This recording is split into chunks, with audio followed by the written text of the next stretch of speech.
We're going to change the engine coolant on a 2007 Kia Optima. So what you first want to do is put the front of the car up on jack stands like we have. And check out your owner's manual on how to do that. Alright, then we'll crawl under the car and first remove the splash shield. Alright, so there are, film this here, there are 6 of these screws, at least if they're still attached, which are plastic screws. So what you want to do is get a Phillips screwdriver, which actually grabs it.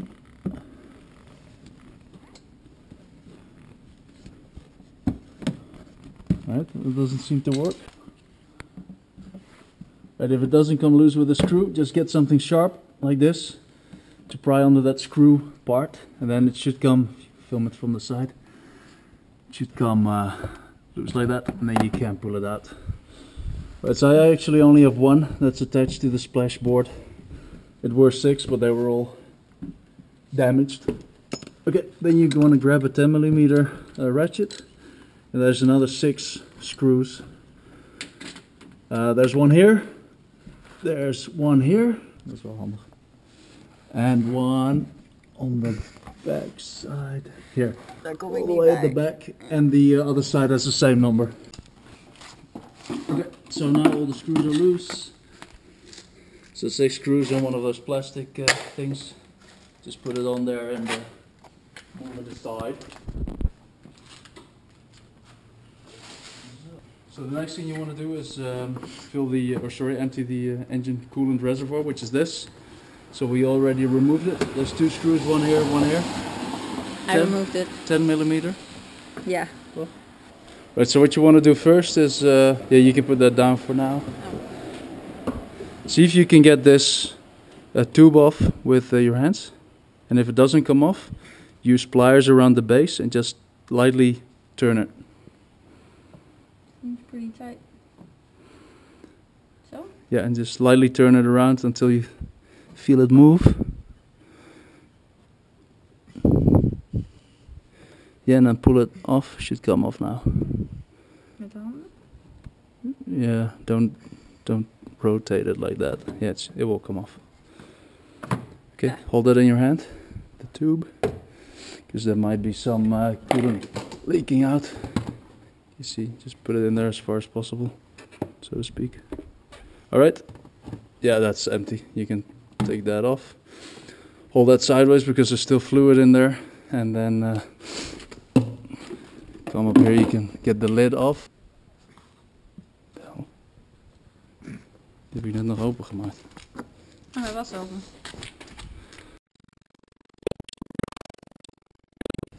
Okay, next step is put the lid back on and put the reservoir back.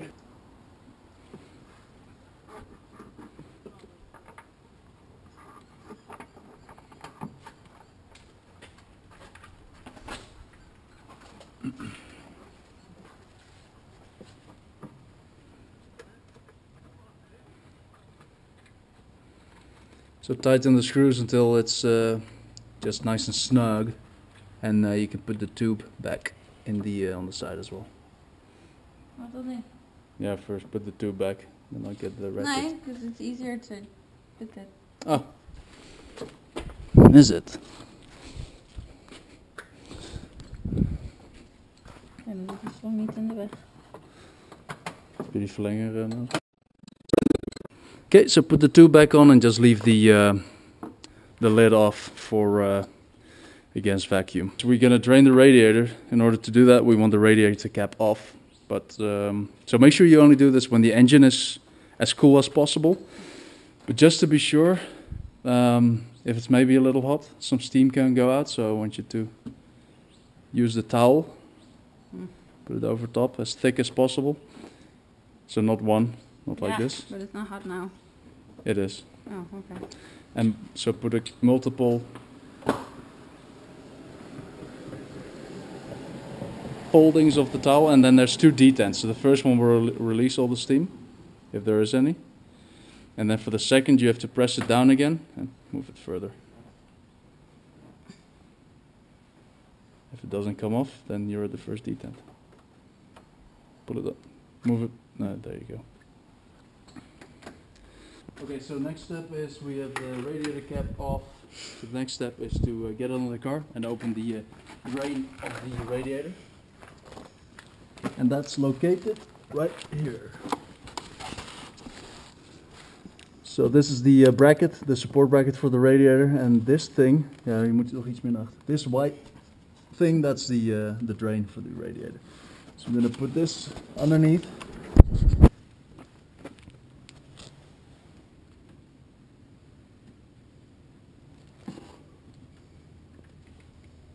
There you go.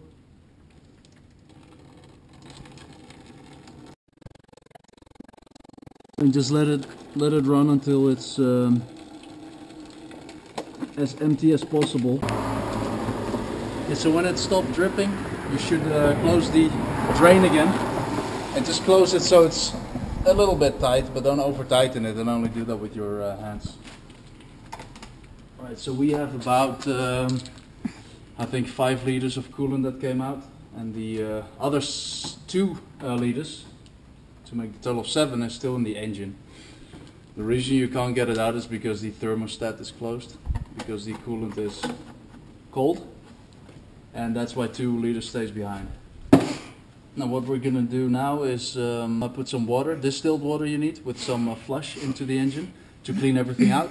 So put the water in, the flush, run the engine until it's warm, and then let it cool down again, drain it, and then put only water in it, heat it up again, cool it down, drain it again, and then we're gonna put the actual engine coolant in there. And for this car you're gonna need engine coolant based on ethylene glycol. Close everything down, so the drain down here needs to be closed. The radiator cap, we're gonna leave that on to fill it up again, and we're gonna leave that open as well. So this is the flush plus cleaner for the radiator and engine coolant system.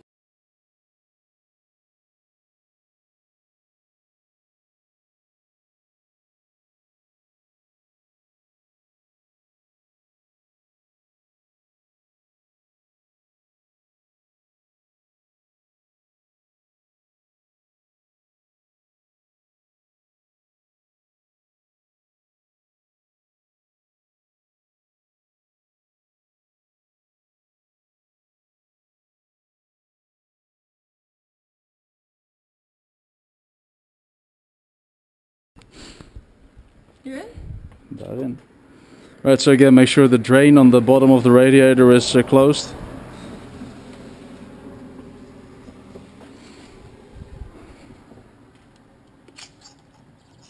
Make sure the metal doesn't come with it. And pour the whole thing in.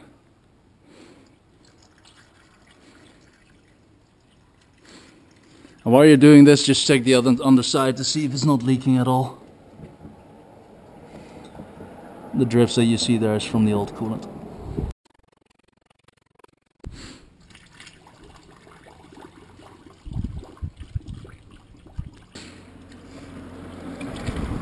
Now when it gets fuller, you want to squeeze this tube as well, because what happens when you fill it up there, this tube is still filled with air and it's really difficult for the water to get in there because it needs to go up. So what you want to do is squeeze it, and when you squeeze the tube you can actually see the air bubbles coming out. And if you let go of the tube, it sucks the water in. Right, so now we'll just keep squeezing this tube and the one below here to make sure that this is actually empty, and only then fill it. Right, so we filled it up with about, well, not too much, I think maybe about 2 liters of distilled water and only one of those radiator flush bottles. So what we're going to do now is we're going to leave the radiator cap open and the funnel in, and then we'll run the engine. So the fan needs to be full high and full hot until it reaches operating temperature.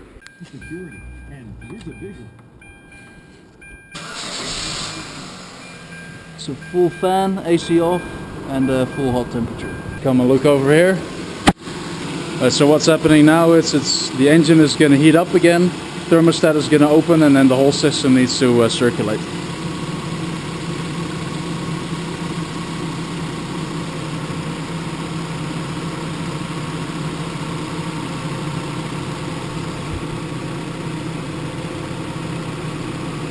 So squeeze all those tubes again. Right, you want to continue doing this, keep an eye on this side. Continue doing this until the operating temperature is where it usually is. And then you can shut the engine off. Okay, so at a certain point the temperature doesn't get much higher than 4 squares. So what we're gonna do is make sure the funnel is empty. We just had the funnel in there, took it out, and we're gonna put the radiator cap back on. It should be on all the way, so it actually stops turning. Now what happens now is the system is gonna get under pressure, and that will make the coolant reach a higher temperature. What you also want to do is when you fill the radiator up with the flush initially, fill it up with water, then fill the reservoir up with water until just above the low level mark. So again, we're gonna wait until the engine coolant temperature is normal operating range, shut the engine off, and then drain it exactly the same way.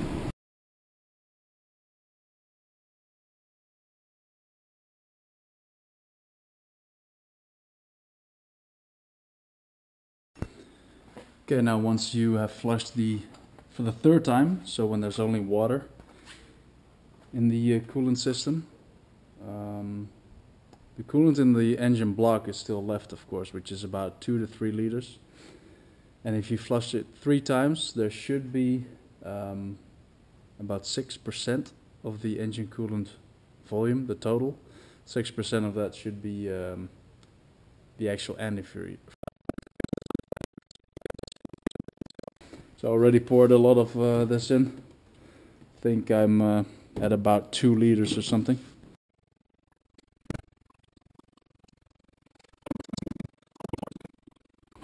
So just fill the system up. Make sure all the air is out of the tubes.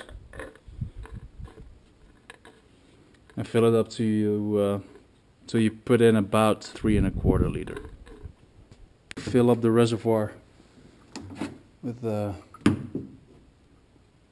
50-50 coolant and water. So remember, we put it up to the low level with pure water, so we're gonna fill it up to about full with the undiluted coolant. Right, by now I think the weight tells me there's about 1/2 liter left in here, which means I put in 3 1/4 liter in the system. So that should be perfect. So what I'm gonna do now is see if I can get any more air out of the systems by use of these tubes. And otherwise I'll just start the engine. And then this will definitely empty into the system, and I'll fill it up with water. When the water doesn't seem to flow away too much anymore, then I will close the tab, of course, and then start driving it. And don't drive it for too long, come back. And especially look at that level. If it's gone down a lot, just add some water to it. And once it's cooled off, open the radiator cap again and fill it up with even more water.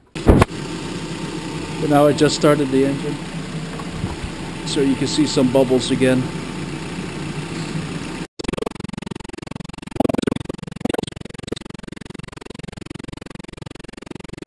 Alright, so now what we really do is wait for the thermostat to open and actually circulate the system. So once that happens, which you can tell by the engine, the temperature going up and this tube getting warm again, that's when the thermostat is open, circulation starts going, and then you should see some more bubbles. And if that kind of stops, then you can make sure the funnel is empty, take it off, put the radiator cap on, and go for a drive. And of course, before you finish up completely, make sure you install the engine splash shield again on the bottom side. Okay, so the last part of changing the engine coolant. So last night I drove it with the coolant in there already. Obviously now it's cooled off.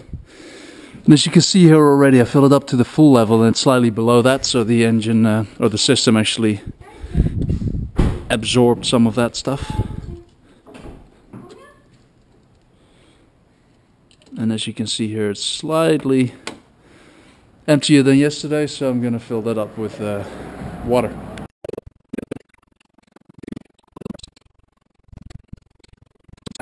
And I'm gonna add a little bit more here, and this is the thing you want to keep an eye on, because this is the first place where you're gonna see the level drop, so make sure it's up to the full level, or at least not getting below the low level.